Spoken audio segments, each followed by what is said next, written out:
जीवो बोलियाए संसारा भितारे भाजीबो बोलियाए संसारा भितारे भूलियारो तुमी अविद्यार भारे भूलियारो तुमी अविद्यार भारे तुम्हारे लोईते यामी होइनु अवतारा तुम्हारे लोईते यामी होइनु अवतारा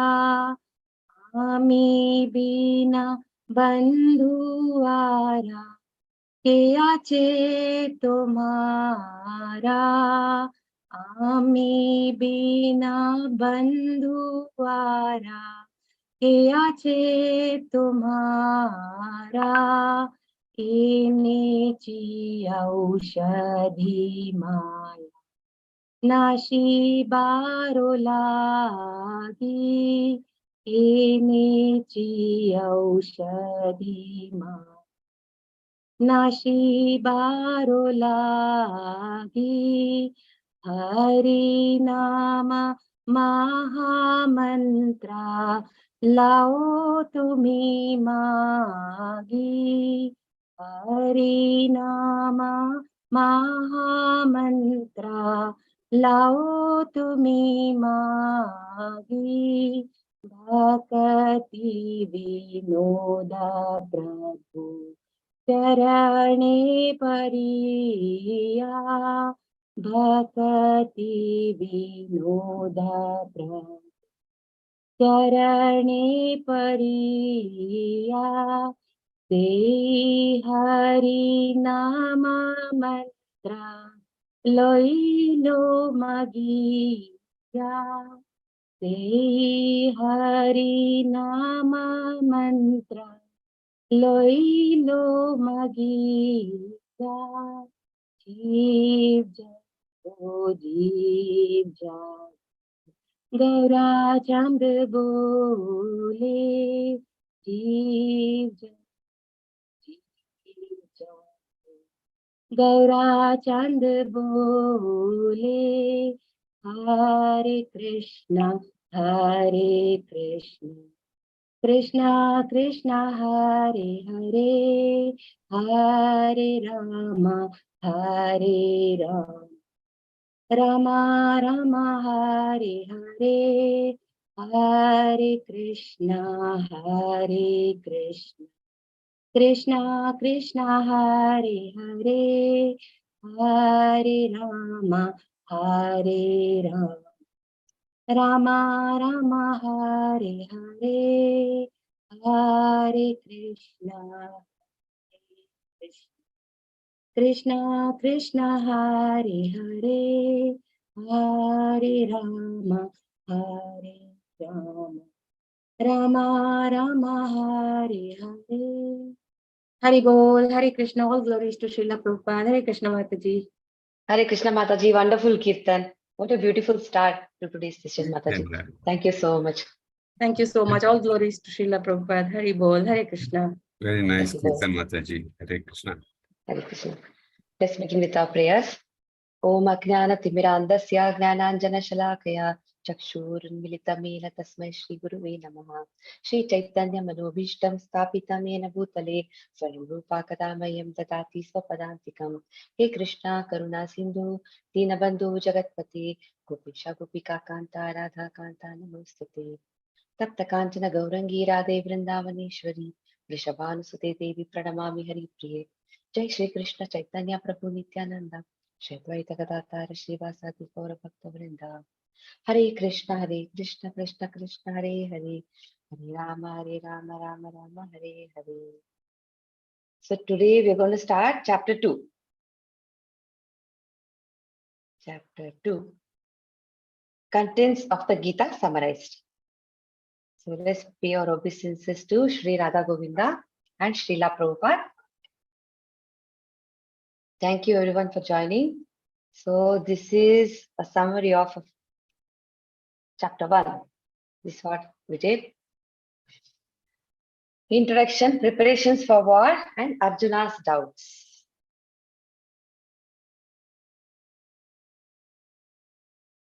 So we saw how Arjuna was lamenting. So observing the armies, Arjuna's reasons for not wishing to fight. He gave 5 reasons. Can one of you please list the 5 reasons? Hare Krishna Mataji. It's Hare Krishna. compassion. Yeah, it's compassion, enjoyment, no enjoyment, particularly destruction of family, tradition, and saintliness and fear of sinful reaction. And the last one is indecision. Yes, Mataji. So compassion, enjoyment, no enjoyment, that is destruction of family tradition, and then fear of sinful reactions, and then indecision. In 2.6 we'll see that. Then Arjuna surrenders to Lord Krishna. That's the biggest, that's one of the major highlighting points in this chapter. Lord Krishna reveals transcendental knowledge.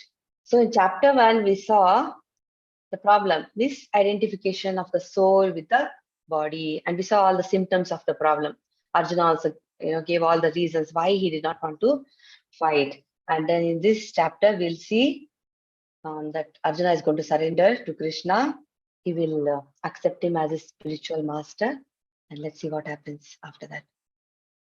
So this is a summary of chapter 2. First 10 verses, it's about Arjuna's further doubts and his surrender. Jnana, fight, there is no death for the soul. And then next 8 verses are about Karma Kanda, fight, for gains come from dutifully fighting and losses come from not fighting. Then Buddhi Yoga, Nishkama Karma, fight but without any reaction. And then Krishna is going to give us information about Sthita Prajna. Who is a Sthita Prajna? He says, fight, become fixed in Krishna consciousness. So the second chapter is the summary of the entire Bhagavad Gita.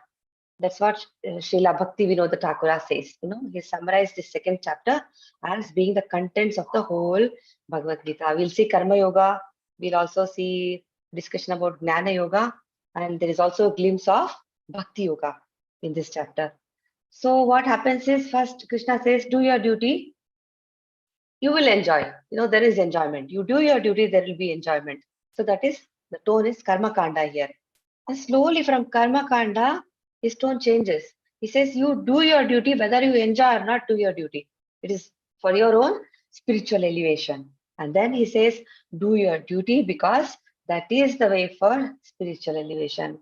He says, you have to do your duty. And he'll give us a lot of reasons. Let's see what.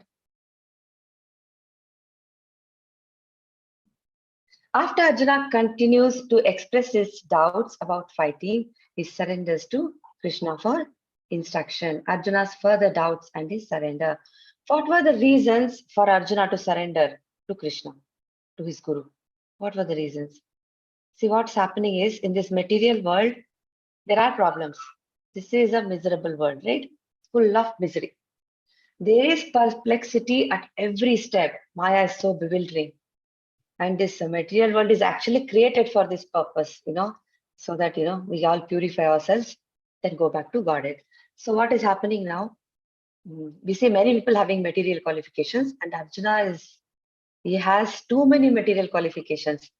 And these material qualifications are not helping him right now. He's actually lamenting. All his material qualifications, whatever he has, are not enough to solve his problems right now. So we cannot solve our real problems with our material qualifications. So what is happening is, we also get bewildered when making choices, right? There's so many choices we have to make in our life. So now Arjuna has accepted Krishna as a spiritual master in this chapter. So let's see how it happens. Who would like to recite the first verse?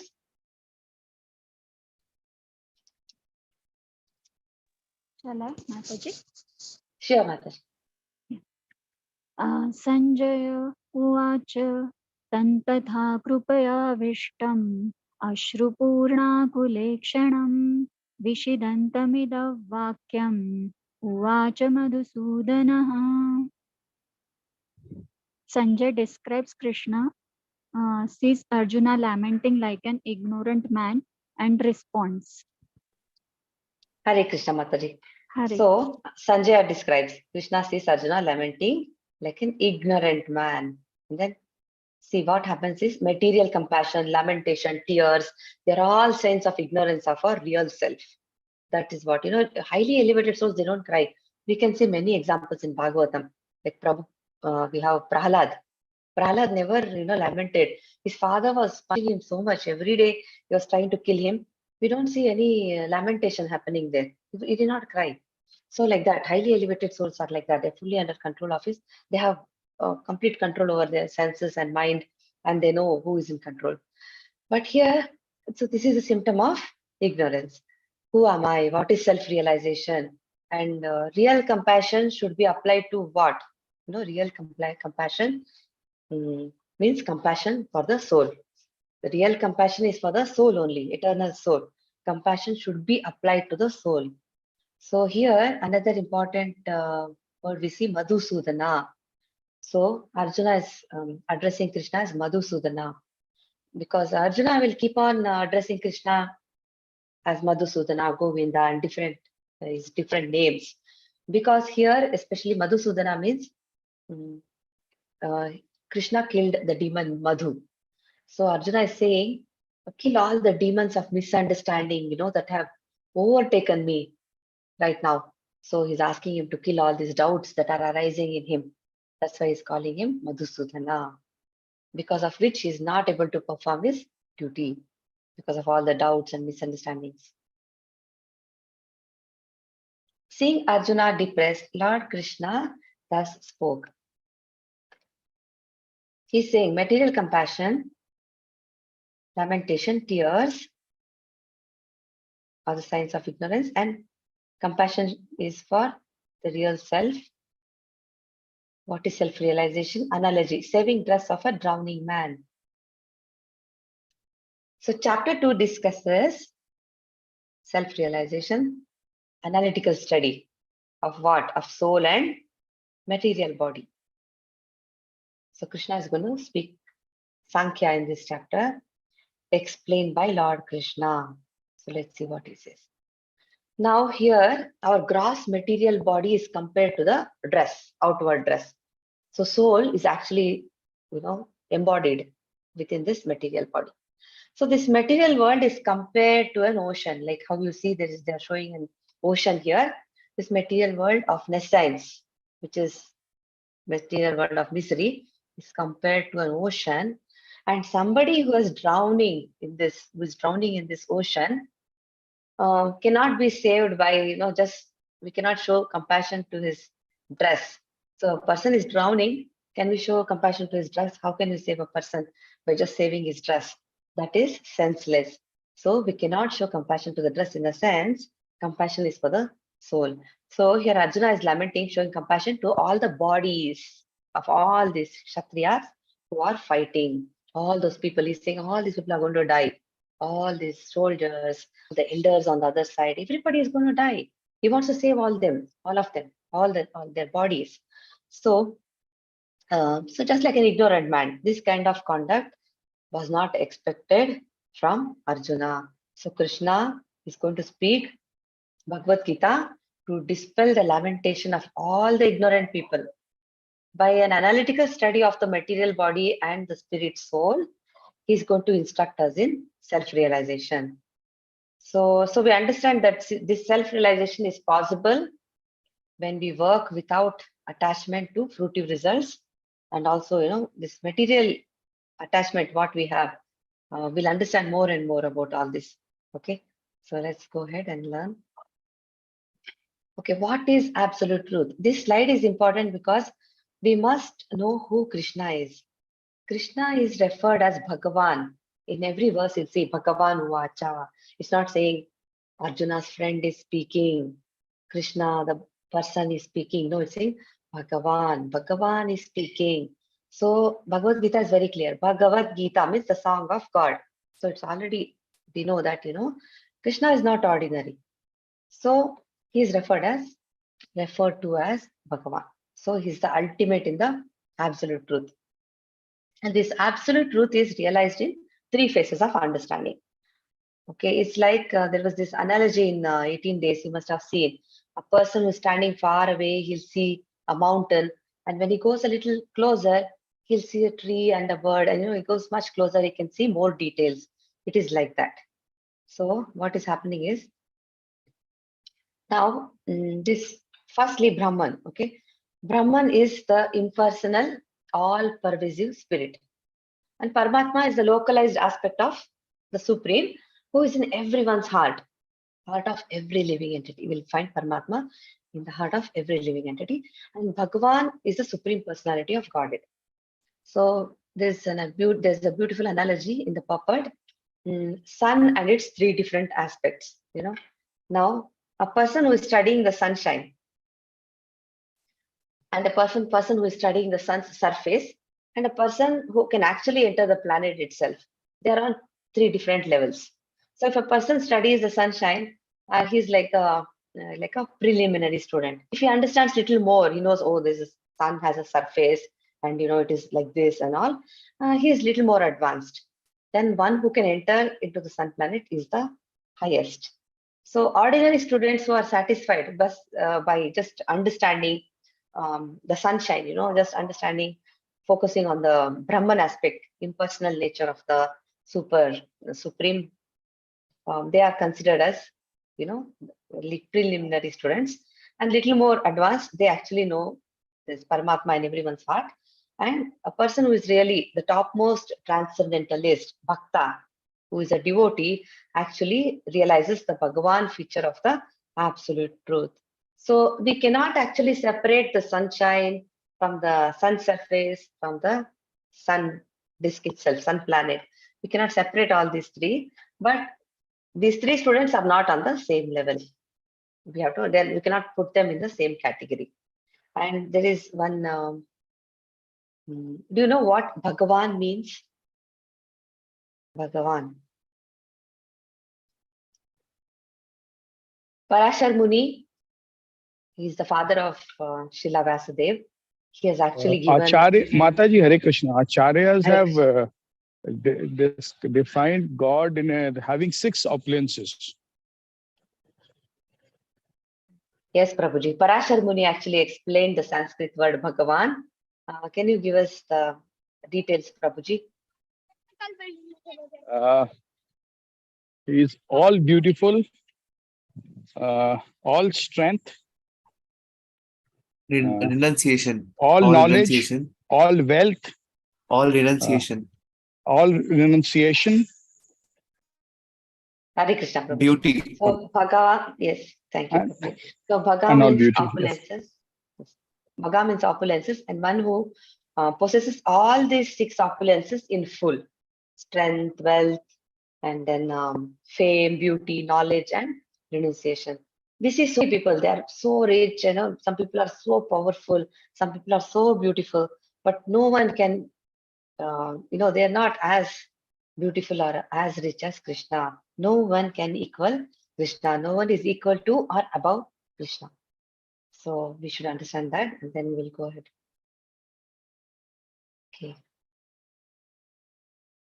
The Supreme Personality of Godhead said, "My dear Arjuna, how have these impurities come upon you? They are not at all befitting a man who knows the value of life.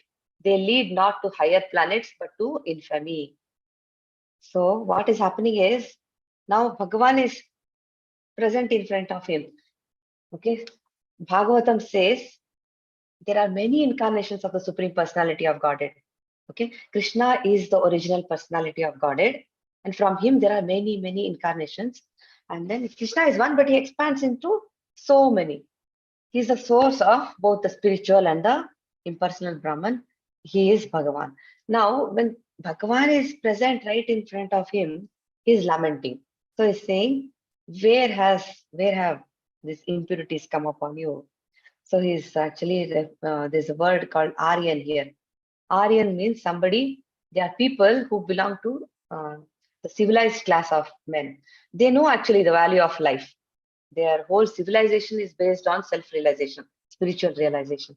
So they know their goal, so they know the values, everything. A person who does not know the aim of their life, they don't know the realization of the absolute truth or Vishnu or Bhagavan is the ultimate goal of life. Such a person is an Aryan.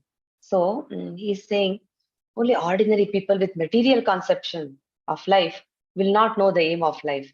They are all non-Aryans and they will lament. But because they don't have any knowledge of liberation from material bondage. So now why don't they have any knowledge of liberation from material bondage? Because they are under illusion, they are too much fascinated by the material world. This Maya is very bewildering, you know. So all these external features of the material world they see, and they are so fascinated by this. So they actually forget their aim. That's how they are. But here Arjuna is refusing to perform his prescribed duty. He doesn't want to perform his duties of a Kshatriya also. So Krishna does not approve his compassion for his kinsmen, and he's saying you are behaving like this. This act is befitting the non-Aryans. So if we deviate from our duties, it will not help us from progressing in our spiritual life. So Krishna is calling him. He's saying that. O son of Pritha, do not yield to this degrading impotence. It does not become you. Give up such petty weakness of heart and arise, O chastiser of enemy. He's calling him O chastiser of the enemy. Krishna uses such beautiful words to encourage Arjuna. He's the perfect teacher. He's actually praising him also. He says, you're so great. He says, he calls him Pritha. Why? Why is Krishna calling Arjuna Pritha? What does that mean?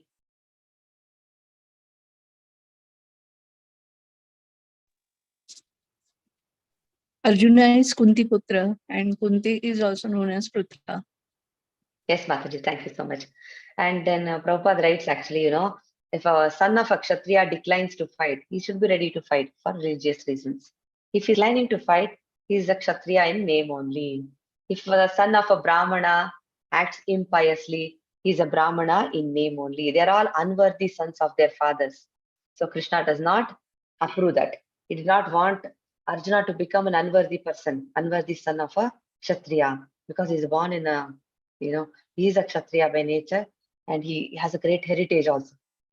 So if Arjuna abandoned the battle, he would be committing a shameful act. That's what Krishna is saying. So he's saying such an attitude does not fit your personality.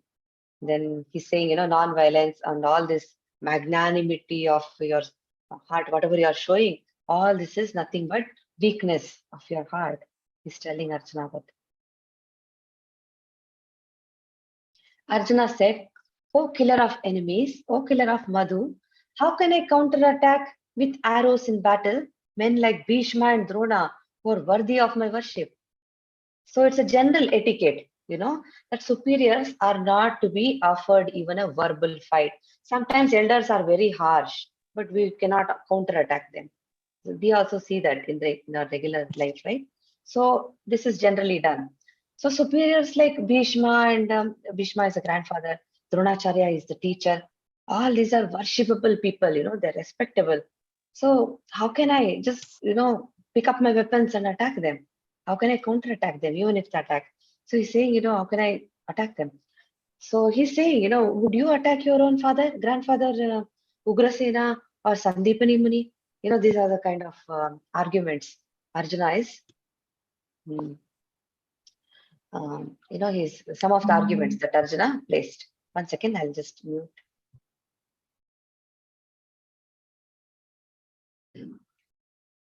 So he's saying it would be better to live in this world.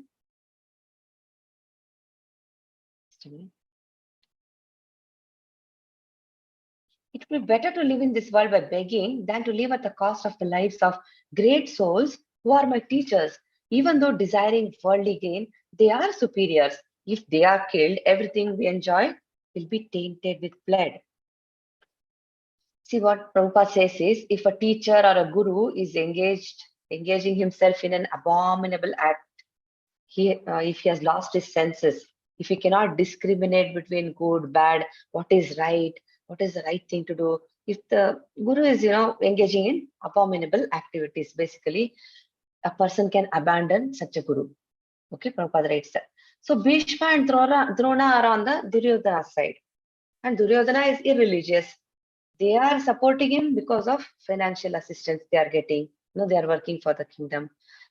They are in such a position. So they're actually supporting Duryodhana. And Krishna, that's the point he's trying to get at. So Prabhupada says they've actually lost the respectability of teachers. They've lost the respectability. But still Arjuna is thinking to enjoy the kingdom or all the material gains after killing these great superiors would mean to enjoy spoils tainted with blood. So you can actually abandon such people. So, there is no sin. That's what Krishna is saying. Nor do we know which is better, conquering them or being conquered by them. Indecision. 2.6. He's saying he's undecided. He's like he doesn't know. He can't decide. He's including Krishna also. Nor do we know. He's including Krishna also in this problem. So we all take decisions based on our own mode of nature. There are different modes of material nature, mode of ignorance, mode of passion, mode of yes. So a person who is in the mode of ignorance, he actually, he can't decide. He cannot decide. And a person in mode of passion, he can make decisions impulsively. He'll act without thinking. But a person who is in the mode of goodness, he'll introspect. He'll discuss with some expert. He'll approach other people, some wise people. He'll think, what are the long-term effects of this decision? What will happen? Pros and cons. All this he will consider. But there is a limitation to this approach because that expert also will be limited in his experience.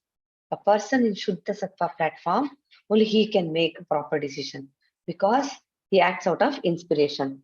He will approach a spiritual authority. Guru, Sadhu, and Shastra. They will never misguide us. So a person in Shuddha Sattva platform will actually approach a right person. That we have to note that point.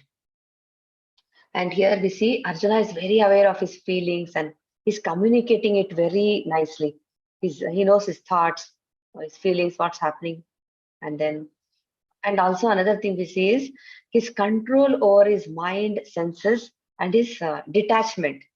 He's actually in control of his senses and mind, because he knows his duty is to fight. As a Kshatriya, he has to fight. But he is thinking, should I fight? Should I risk unnecessary violence? Or, just refrain and run away, live by begging somewhere?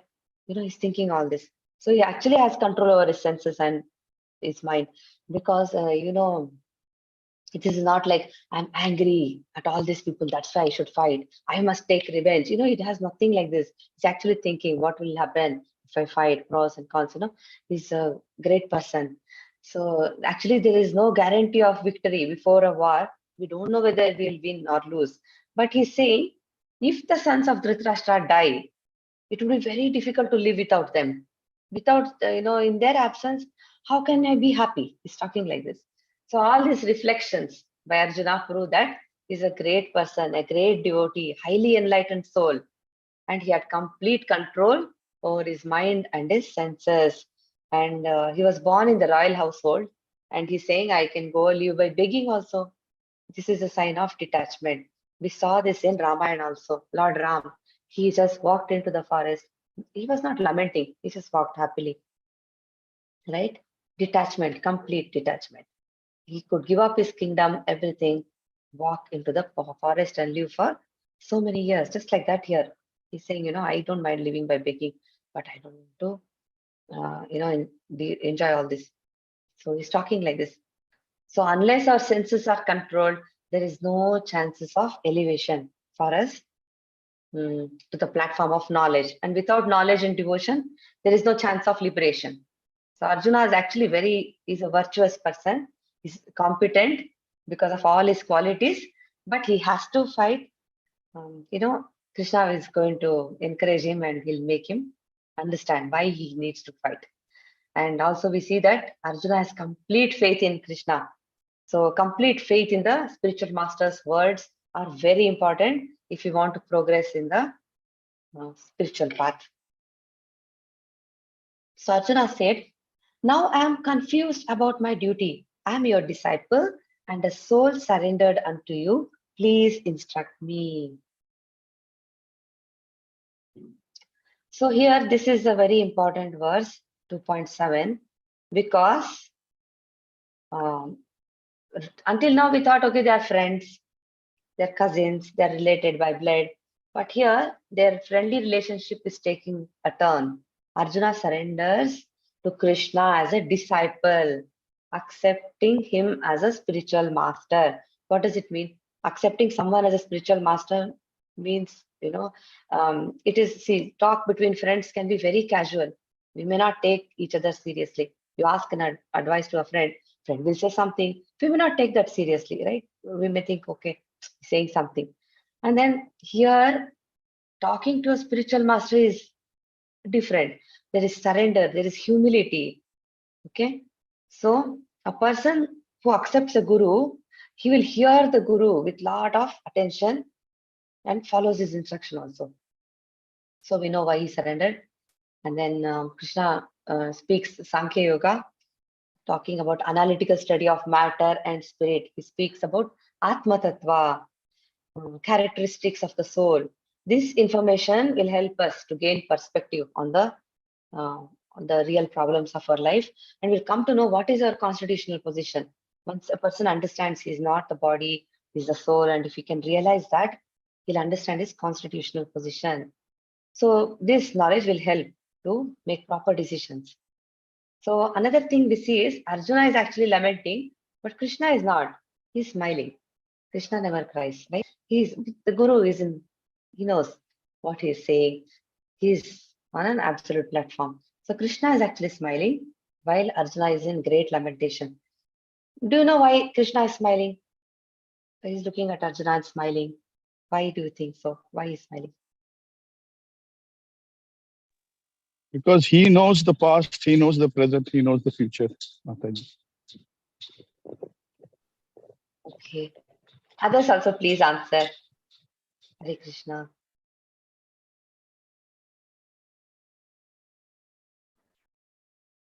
Hare Krishna. You can all just unmute and give out the answers. It's fine. It would be nice to discuss so that we know what's the real reason behind this smile.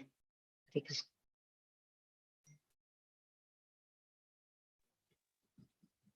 As Arjuna says, he wants to surrender. And this answer was expected by Bhagwan. Okay. Thank you, Mataji. Thank you, Prabhuji. Others, how about others also? Please unmute. Actually, Hare Krishna Mataji. Actually, I feel he's the knower of everything and he has supreme control over the senses of all the living beings because he has created everything. So nothing comes as a shock or any, unexpected thing to him. So his expression never changes. That's why I feel that smile is always there. Thank you, Mataji. And how about others? Does anyone Hare else want to Krishna, add? Mataji. Hare Krishna, He's really Prabhuji. transcendental, and all this doesn't matter for him. As he has told, no, the soul really matters. So that is what he defines himself as.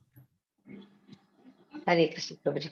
So here, actually, he's smiling at the foolishness of his disciple. He's saying, "Oh, I don't want to kill," all these different reasons. What he's giving, he's just smiling at his foolishness. And then another thing is, until and unless the perplexity is so high, unbearable, a person never surrenders. Until then, it has to be so much, on the battlefield with so much lamentation. Until then, to that point, a person when he's pushed. Until then, he keeps on evading surrender. So that is one thing. And then Krishna is also amazed, like, Maya, how Maya can cover someone.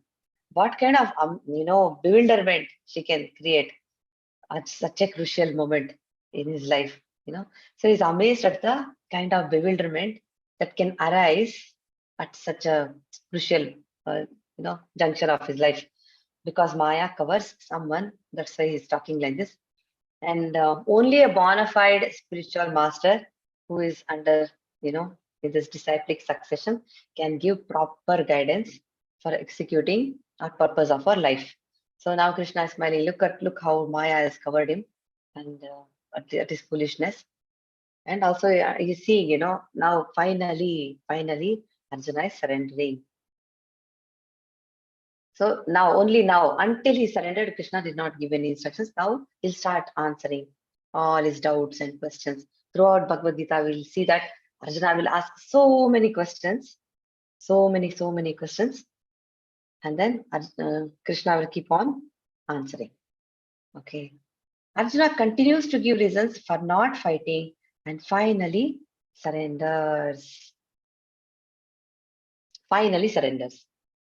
So now he's going to be okay because Krishna is going to guide him. By nature's way, material activities, Kripana, we'll discuss all this.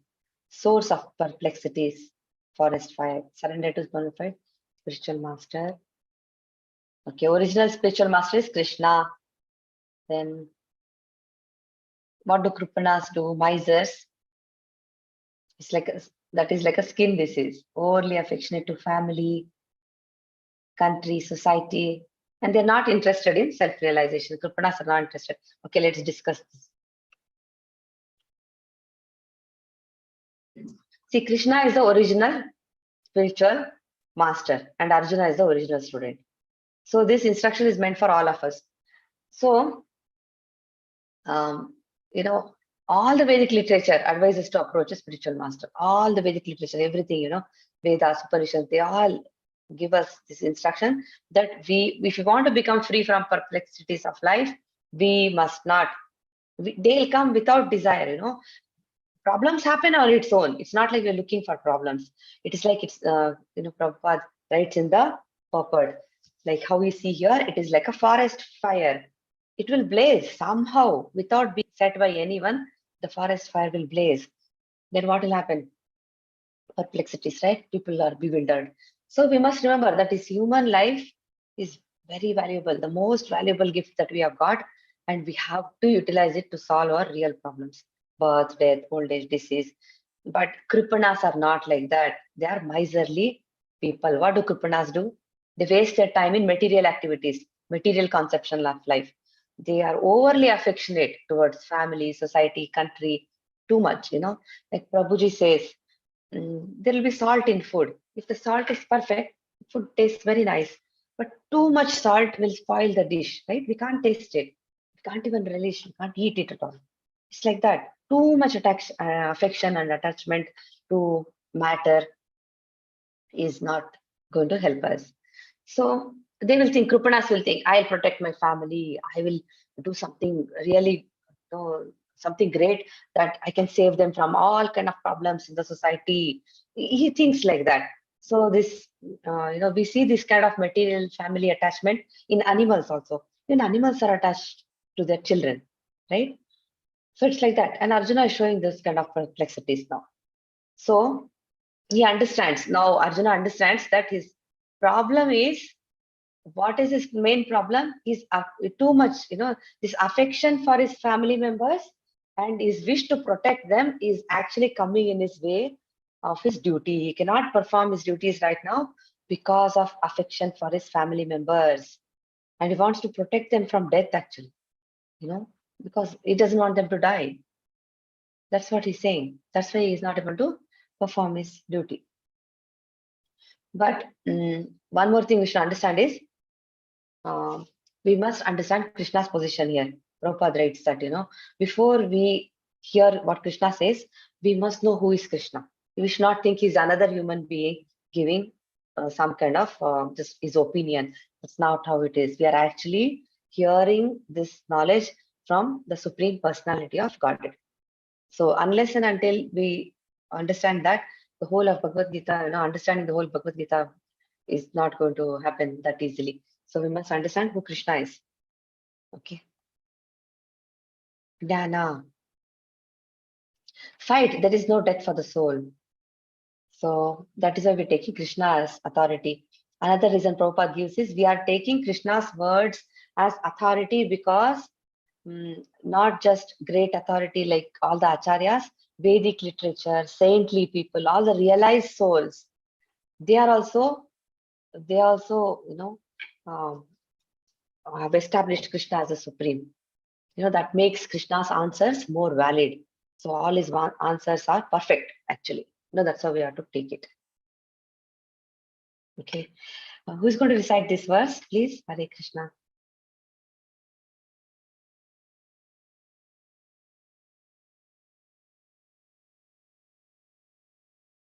Shall I, Mataji? Sure, Mataji. Yeah. Shri Bhagavan Uvacha Ashocha Nanvashocastvam Pragnavadamscha Bhashase Gata Sunagata Sungscha Nanushocanti Panditaha. The Supreme Personality of Godhead said, while speaking learned words, you are mourning for what is not worthy of grief. Those who are wise lament neither for the living nor for the dead. Hare Krishna. Hare Krishna, Mataji. So Krishna is in the position of a teacher now. So he's chastising his student. He's calling indirectly, calling him a fool. You're talking like a learned man, but you do not know that a person who is learned, somebody who has knowledge, will know what is body, what is soul. He will not lament for the body. At any stage of life, he will not lament. When the body gets wrinkles, that time also he will not lament. We'll see in all this Jaipatraka Swami Maharaj and so many great acharyas. Some of them, their bodies were not cooperating, but still the determination was so strong. They know, they don't identify themselves with the body. So such a person will not lament. The body is born and it will be destroyed one day. So body is not as important as the soul. So only a learned person knows this. And now Arjuna is posing himself as very learned man. He's saying, knowledge means to know matter, to know spirit, and we should understand who controls both. Who is the controller of matter and spirit? That is real knowledge. So he's saying, Arjuna, you're talking like actually a fool, because great learned people do not lament like this, like you. Okay, another slide here. Lord Krishna, taking role of a spiritual master, chastises Arjuna. Krishna chastises Arjuna, talking like a learned man, but he's a fool, spiritually. Who is learned man? A learned man is, he can differentiate between matter and spirit. And who is controlling both? God is controlling matter and spirit, who is none other than Krishna.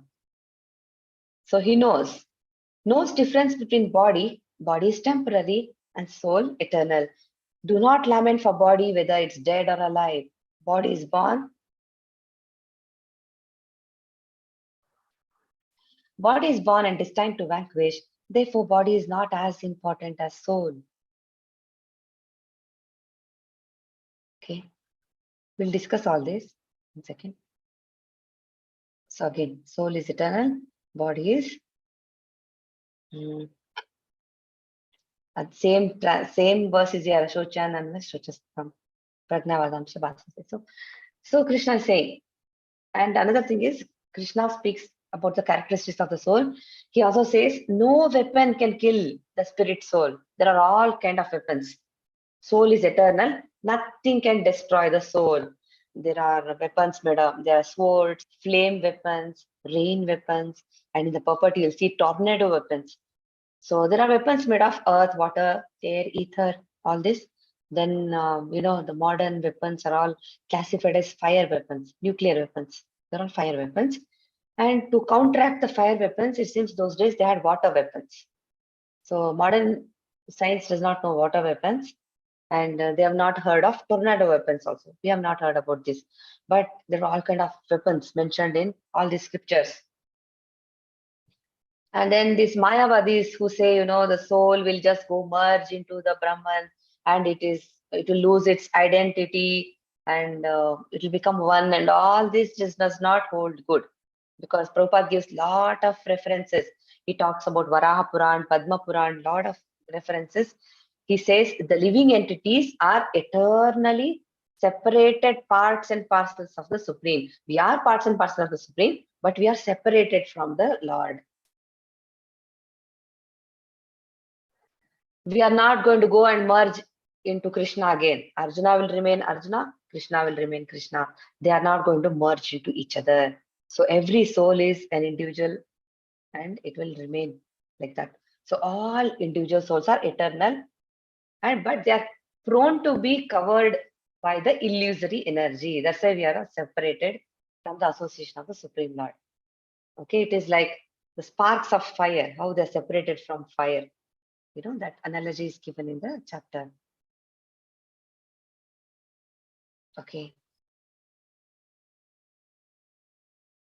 Never was there a time when I did not exist, nor you, nor all these kings, nor in the future shall any of us cease to be. So Krishna is saying clearly that he himself, Arjuna, and all the kings, all the soldiers who are standing there, all of them assembled on the battlefield, they're eternally individual living beings. They existed in the past, they are standing right now in front of him, and they will continue existing in future without any problems, without interruption. So there is no need to lament the soul. We are not going to die in that way. So death is like, we become inert for some time and wake up in another body. If we have got a spiritual body, we will not, suffer in this material creation.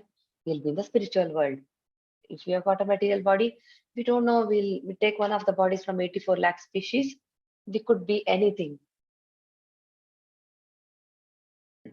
We could be an ant also. We could become anything. We could become trees also, anything.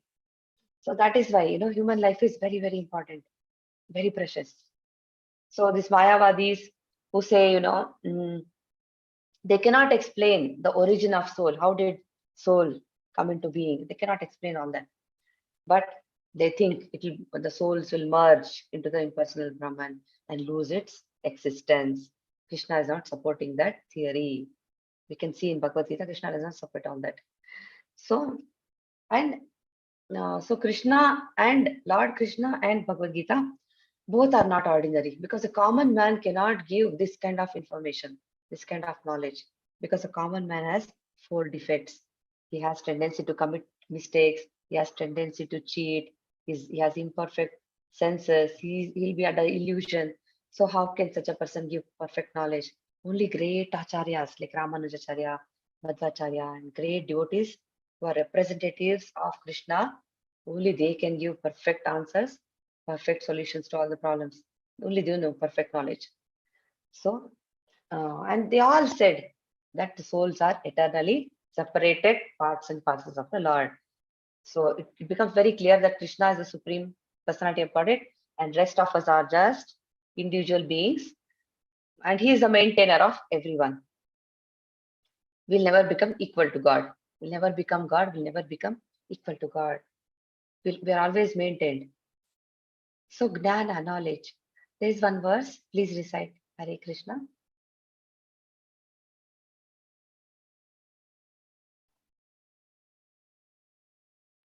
Hare Krishna Mata.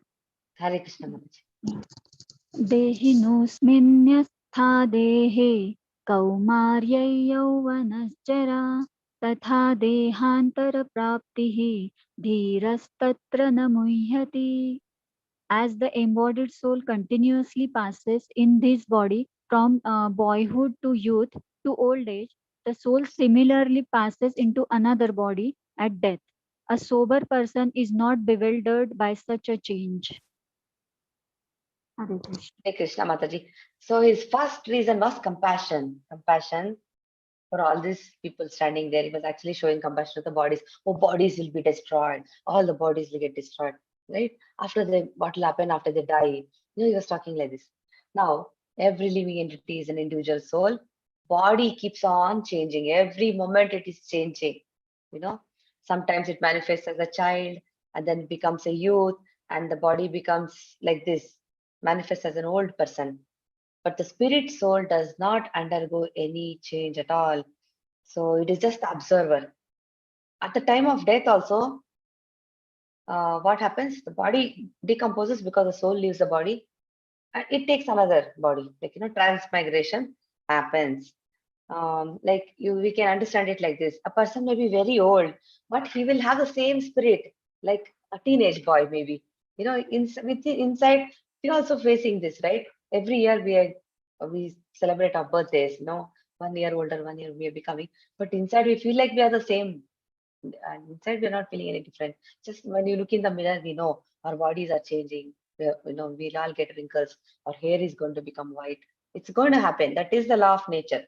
Bodies will change, but inside we feel the same spirit, right? Same way. And he uses a term here, dhira. Who is dhira? Do you know who is a dhira? Who can you call a dhira?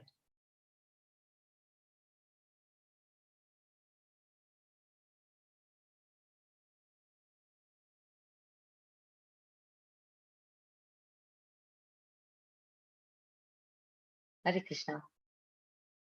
Okay. A dhira is a person who has perfect knowledge of the constitutional position of the individual soul and the super soul. And he knows, even because he knows the body is not, my body is body. He himself is a living entity and he's the most sober man. Such a person, even at the time of death, he will not be bewildered. He knows. See, now Arjuna, in spite of the, after gaining this knowledge, he will still going to cry. He's going to cry because they are still, he has attachment. It's not like he's become stone. After Bhagavad Gita, he became a stone. He did not have any attachment to Krishna or anyone. That's not the point. He still has attachment. He still has that. But he is going to, that there will be pain, right? When a person dies, we are going to feel some kind of pain. But what is Arjuna, Krishna saying? Tolerate. We have to tolerate. That's all. That's the answer. Tolerate.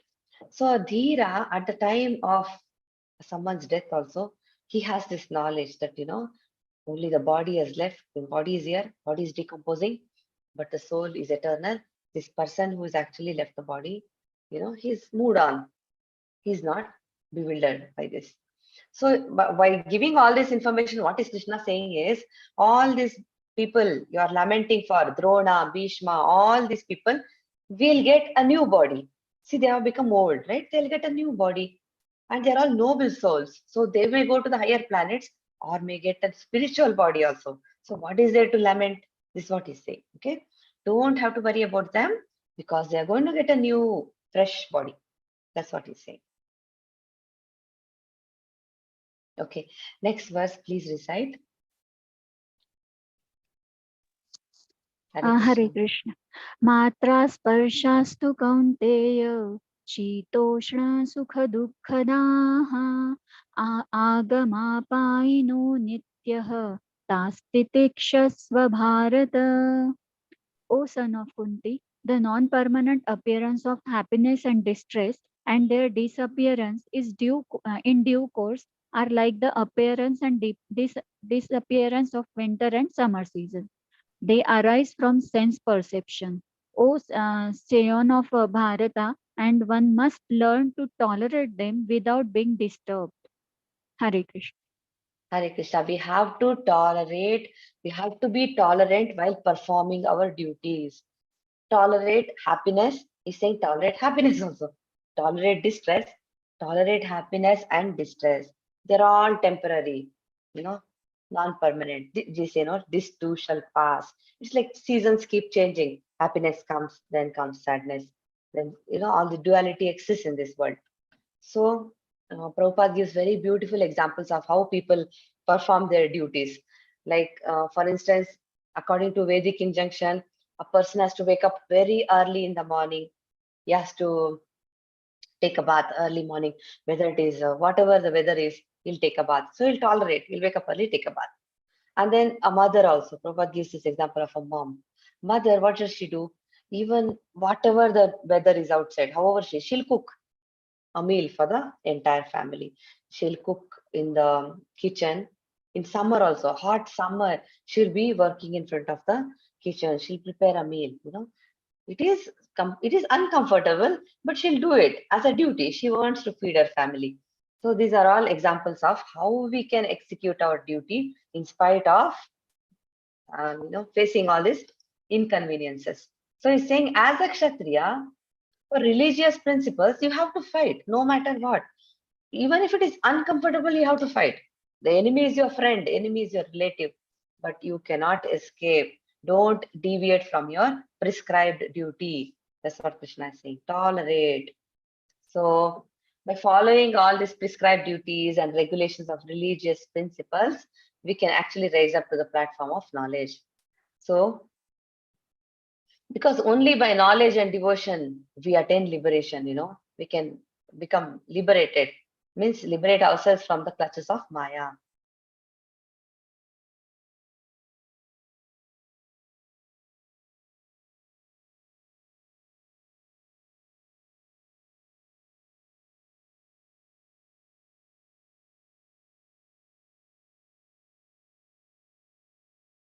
Hare Krishna. So he's saying we have to, we can liberate ourselves from this clutches of Maya, illusion, birth, cycle of birth and death, everything, only if we can, tolerate the inconveniences and move ahead. So Kaunteya, what does Kaunteya mean? It's again Kunti Putra Mataji. Yes, enough. And Bharata means? Descendant of Bharata, Mataji. Yes. So it shows how great his heritage is, It signifies his greatness from his father's side and mother's side also. So having such great heritage, it is his responsibility, no matter what, he must discharge his duties. He cannot avoid fighting, because actually great heritage brings great responsibility also. That's what Krishna is saying. So please recite this verse, Hare Krishna. Hare Krishna. Yam he na vyathayante te purusham purusharshambha samadukha sukham dhiram subhrutattvaya kalpate. O best among men, Arjuna, the person who is not disturbed by happiness and distress and is steady in both is certainly eligible for liberation. Hare Krishna. Hare Krishna Mataji. So actually Krishna will give us so much information about Varnashrama system, and then Ashtanga Yoga, Karma Yoga, so many different things. But you see this image here, it's so beautiful. See this person, he's actually on earth, and you see he's a sannyasi here, and he's holding a japamala, and he's actually just by chanting, he's actually reaching Goloka. He's actually, it's just flying, it's like taking an elevator. So you see how easy, just by chanting, we can go back to Godhead, go to Goloka Vrindavana. That's what this image signifies. So here, who is fit for liberation right now? Only a person who can tolerate the distress and happiness equally, who can tolerate all the dualities, and who is steady in his determination, no matter what, I will advance in my spiritual life. The determination, whoever has that, only he can advance the stage of spiritual realization, and he becomes eligible for liberation. So in Varnashrama system also, there's Vanaprastha and Sannyasa, which are not easy, very, very painful. Because a person, if he has to become Vanaprastha is like, they don't eat regular food like us. It's a different, they have to perform a lot of austerity and all, very uncomfortable living. They're just preparing themselves to face their death, so that, they can either go back to Godhead or at least get a human birth where they can continue their spiritual journey. And for sannyasis, it is really, really, really very, very difficult, in the sense they have to sever all their family relationships, give up all the connection with wife, children.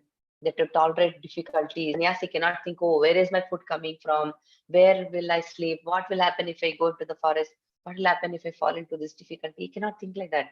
A sannyasi is completely dependent on the Lord.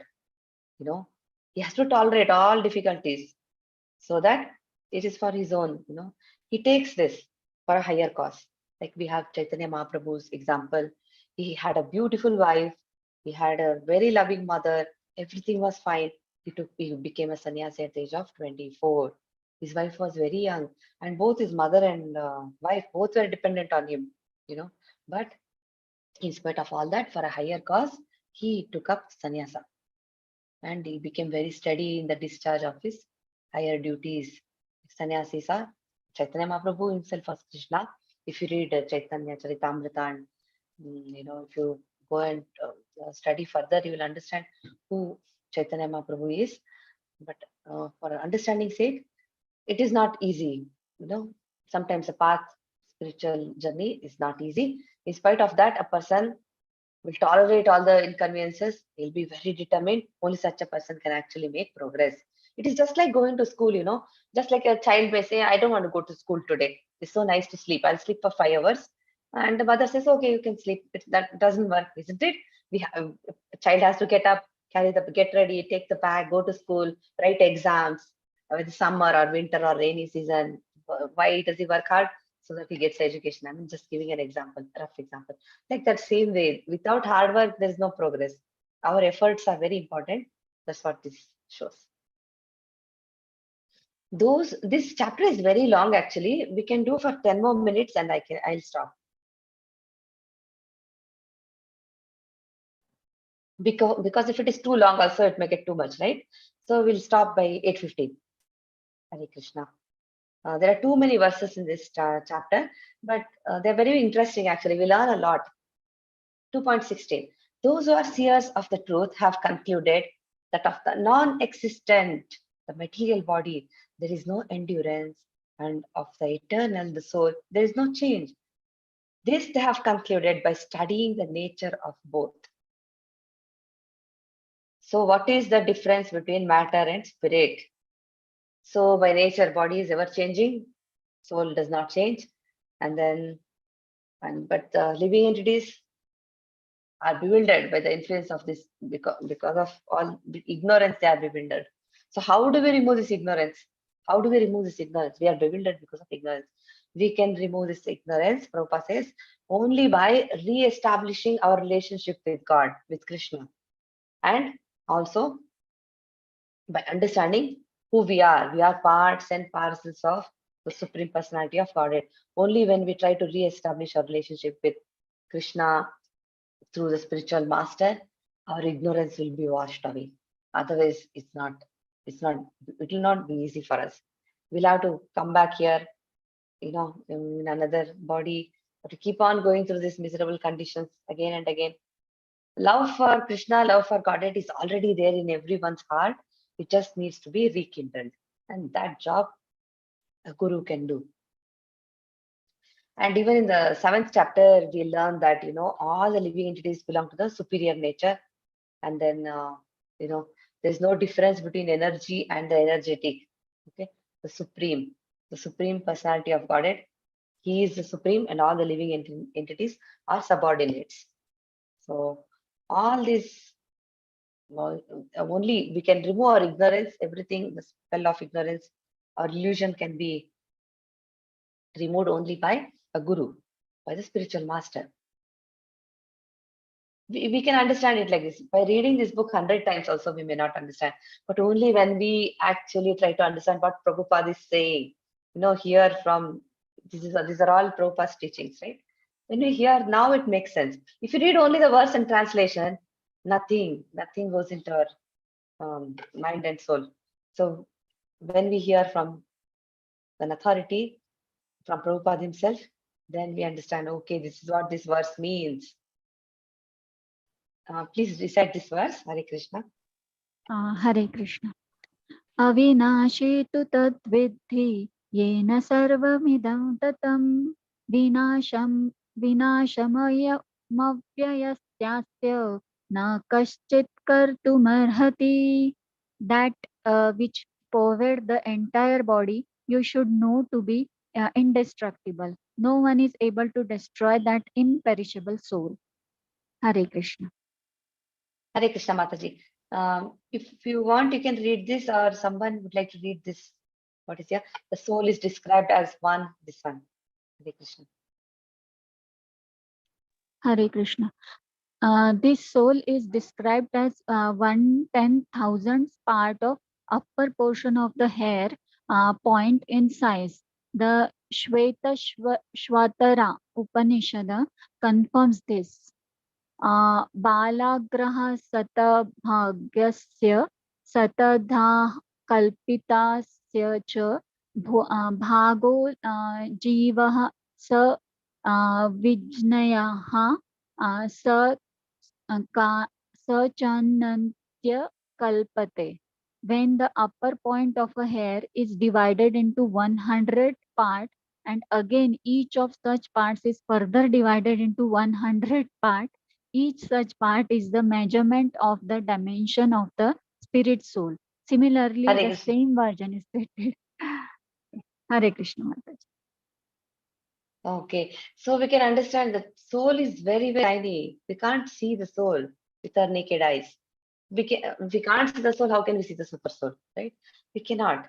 But it's given. Our real nature of the soul is given. The nature of the soul is spread all over the body. We see the symptoms of the soul. It's like Vedic literature also gives us the information about the constitution of the atomic soul. All this instruction, what is a soul, what is the constitution of the atomic soul, is all given in the Vedas, actually. All this is in our scriptures.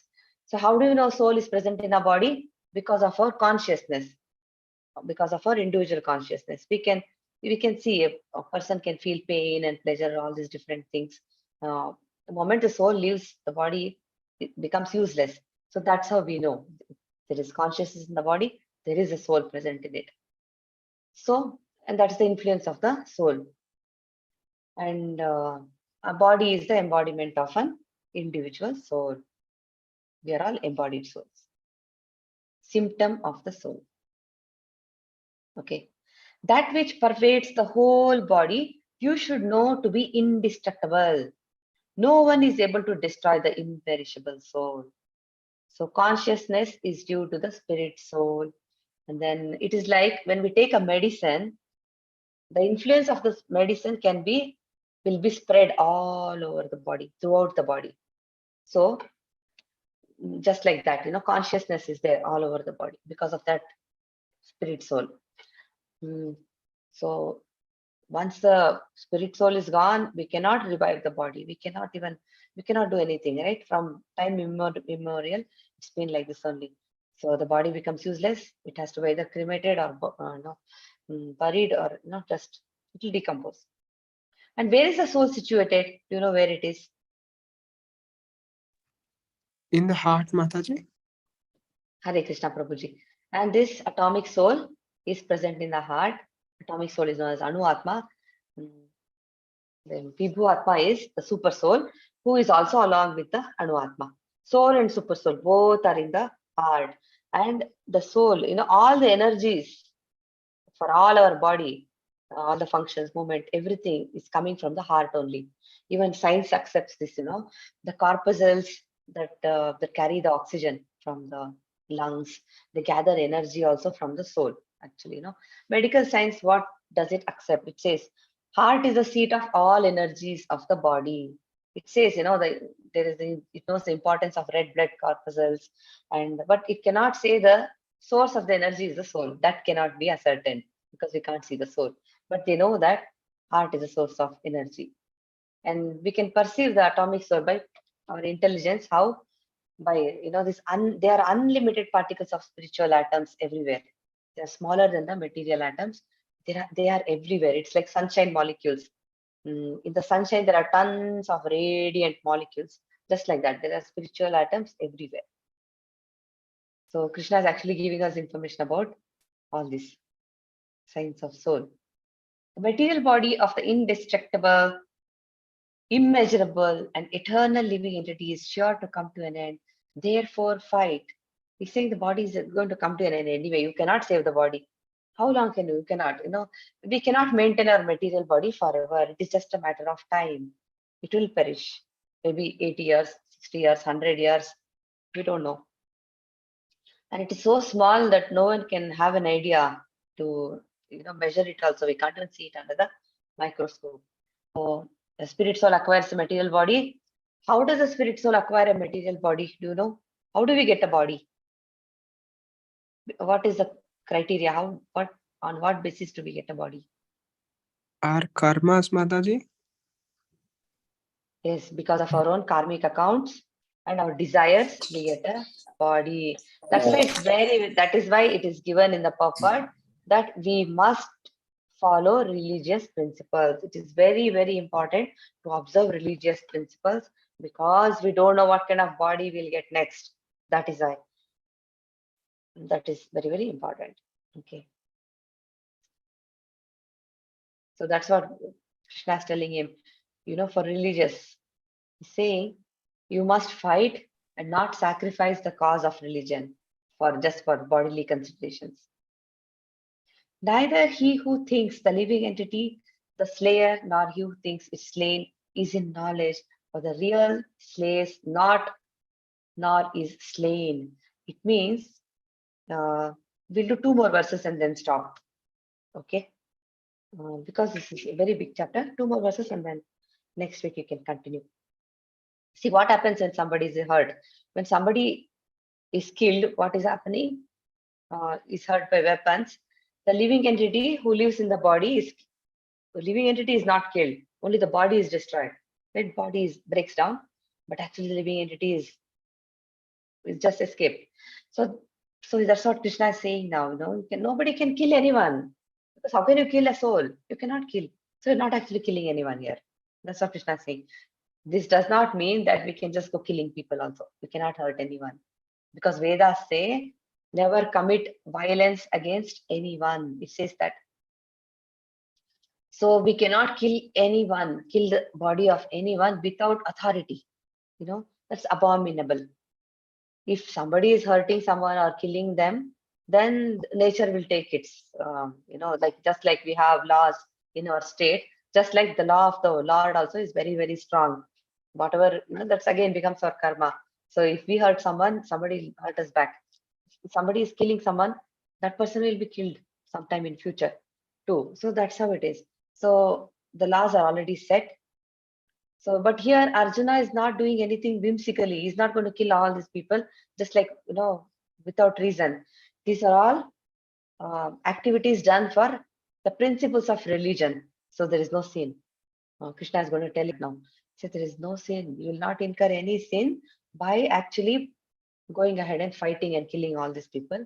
These are all their principles of religion. So everything is actually done for devotion. We'll understand. Bhagavad Gita will take us towards Bhakti Yoga. So that we'll understand in the later chapters. So we'll do this and the next verse and then we'll stop. Please recite this verse. Hare Krishna. Hare Krishna. Na jayate mriyate va kadachit nayam bhutva bhavitavan bhuyah ajo nitya shashvatoyam puranah na hanyate hanyamane sharire. Hare Krishna.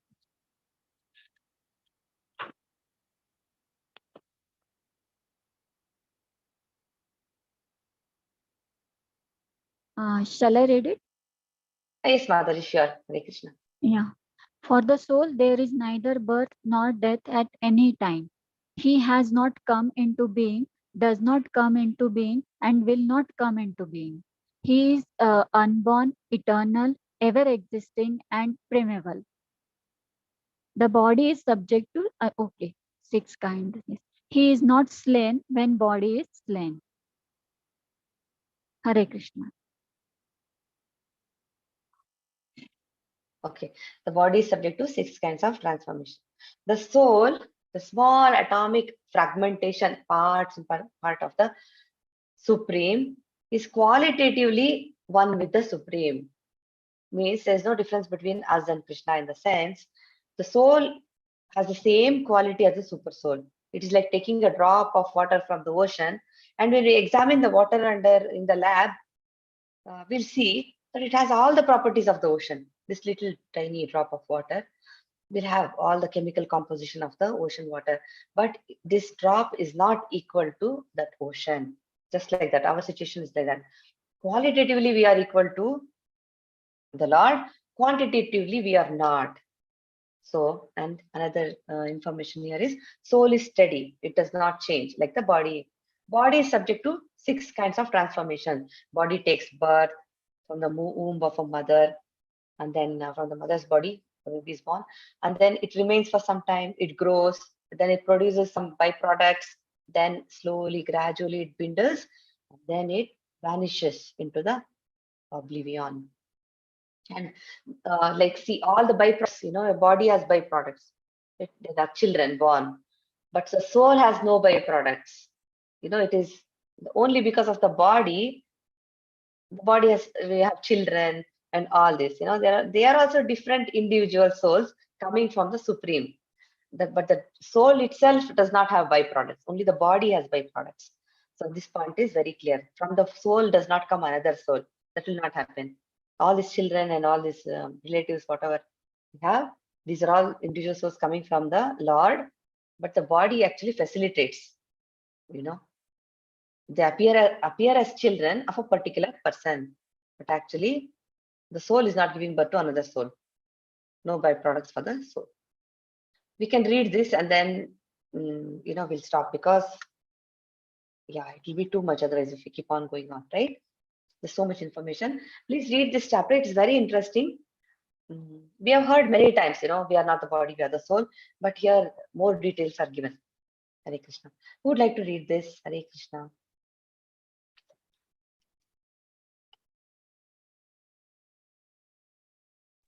Shall I continue, Mataji? Sure, Mataji. Yeah. Soul has no past, present, or future. He is eternal, ever existing, and primeval. The soul does not become old. As per Upanishads, the soul is full of knowledge or full, always with consciousness. This consciousness of the soul is, however, different from the consciousness of the Supreme, because the Supreme Consciousness is all knowledge, past, present, and future. The consciousness of the individual soul is prone to be forgetful.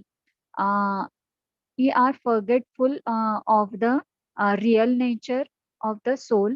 So we gain education and enlightenment from the superior lessons of Krishna. Krishna is not like the forgetful soul. Krishna is the fountainhead of the super soul. Also, Arjuna is the atomic soul, forgetful of his real nature.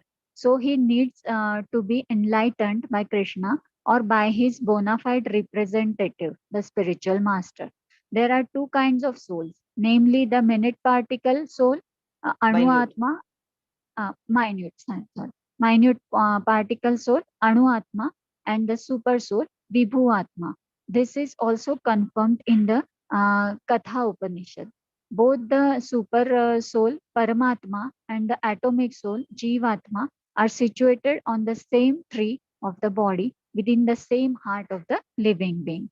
We can understand the glories of the soul only those who have become free from all material desires as well as lamentations can, by the grace of the Supreme, understand the glories of the soul. Hare Krishna Mataji. Hare Krishna Mataji. So, and the difference between us and Krishna is, see, we are conscious of our own pains, right? We know, a person can say, oh, I have got a headache, I have got a stomach pain, my legs are hurting, whatever. They are aware of their own pains, pleasures, what's happening within their own body. So that is our consciousness. But the Supreme Lord is supremely conscious. He is conscious not just about himself, he's conscious of everything that is in the spiritual world as well as the material creation. He's conscious of every living entity. So his consciousness is different from our consciousness. And then another point important is, we don't know when that soul came into being. For us, we have birthday, right? We know on such and such a day, I acquired this body, this baby was born. We can say, but for a soul, we can never trace its history. When actually the soul came into being, that can never be told. And then, again, supremely conscious, Supreme Personality of Godhead, he knows past, present, future, everything. But we are, limited. We don't know all, but we can never be equal to Krishna. We'll never know all that. So we can become enlightened. We are forgetful of our real nature of the soul. Why? Because of our own ignorance. And that we need to be enlightened by Krishna himself, like how he's doing it in Bhagavad Gita, or by a guru, a spiritual master. He can enlighten us. He can remind us who we are and actually take us towards Krishna. So we'll stop here because otherwise it will be too much. From 2.21, we'll do in the next session. I'll just stop. Okay. Stop this.